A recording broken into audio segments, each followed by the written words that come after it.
Member of the Prime Minister's Economic Advisory Council, Sanjeev Sanyal, now joins us live on India Today Television. Mr. Sanyal, welcome. I want to start by asking you about whether this budget reflects a post-general elections reality of jobs being made the central issue of this union budget.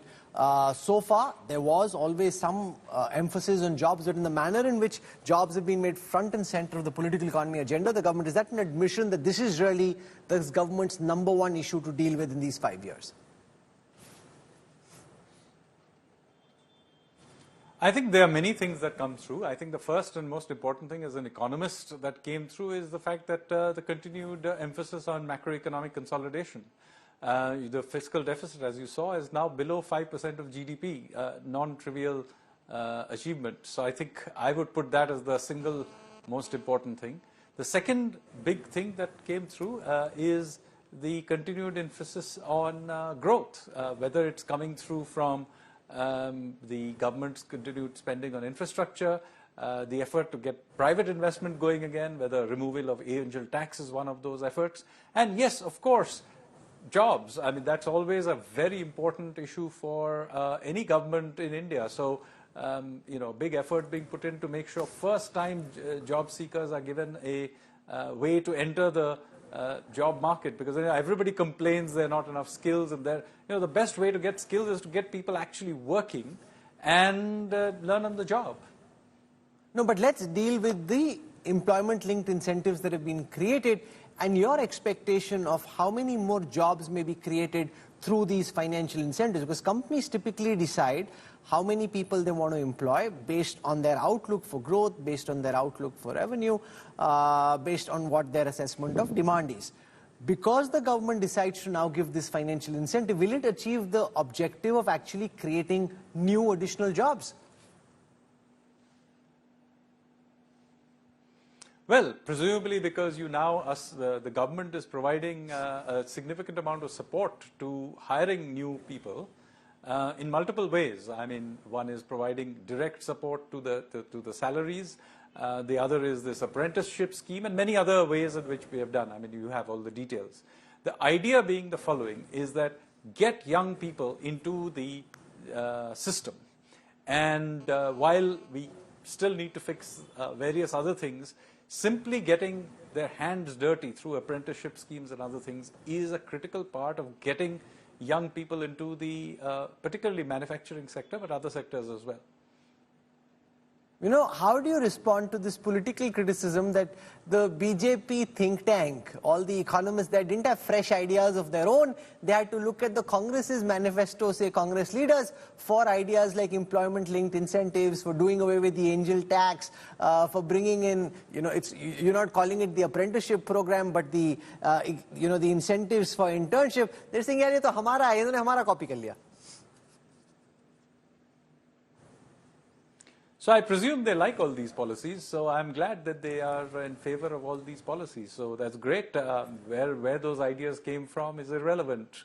In any case, as I said, the angel tax was introduced in 2012, if I'm not mistaken, and I'm assuming that there were great efforts at that time to stop that from being introduced. So now that a different political arrangement has removed it, is good, I suppose.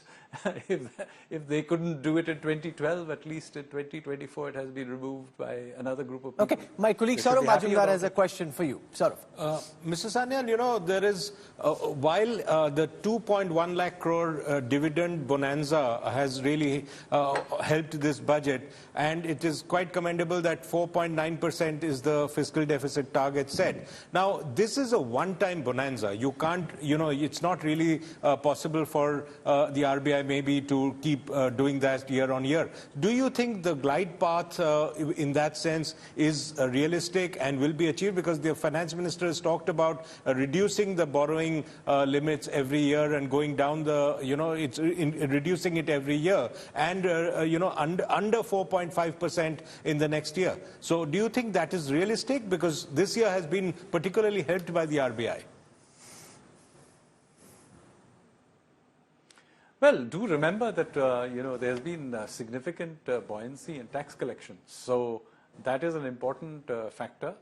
There is, if you see the non-tax collections are not just coming from the RBI. There can be monetization of assets and many other ways of raising resources as well. And so I think the glide path is being maintained. After all, if we were not serious about macro stability, that money could have just have been spent. So it wasn't. Even in a election year, it was not. I mean, after all, this is just a continuation of what was talked about in the interim budget, where also macro restraint was exhibited. So I don't think you should doubt our commitment to macro restraint and stability.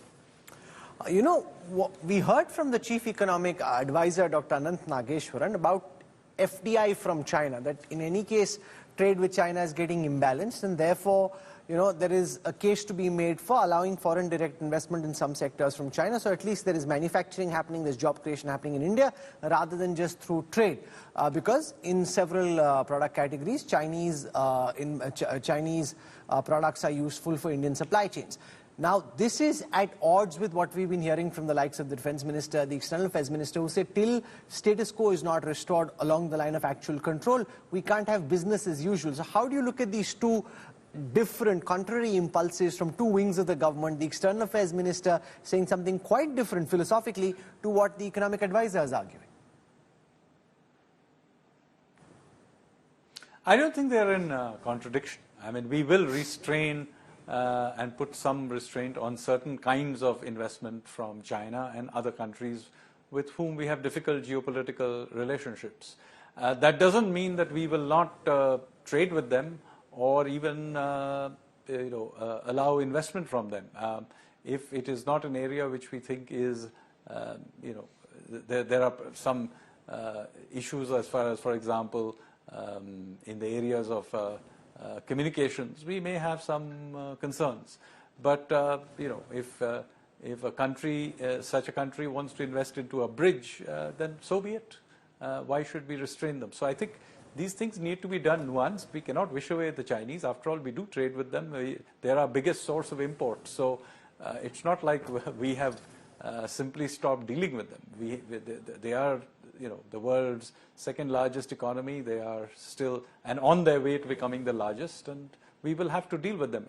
Incidentally, there is more than enough precedent in China's own rise. So if you go back and look at China's own rise, it was because of Japanese and American investment. If you go back further, America's rise was because of investment from Britain in the 19th and early 20th century. This is the country from which they had won their freedom. Even Germany's rise was because of British investment. So, there is a long history of countries with difficult geopolitical relationships, nonetheless trading with each other and investing in each other. No, while that is true, it's also different from the position the government has publicly taken, because this government took a position after Galwan 2020 that we will not allow for easy foreign direct investment from China. They were flooding the Indian private equity market, for example, investing in a lot of startups. We actively pushed back against that. So now you've taken a different position, or you seem to be taking a different position, and that again is something which will have to be reconciled from what we've heard politically in the last 4.5 years. For the time being, Mr. Sanyal, thank you very much for joining us. Really appreciate your time. Thank you.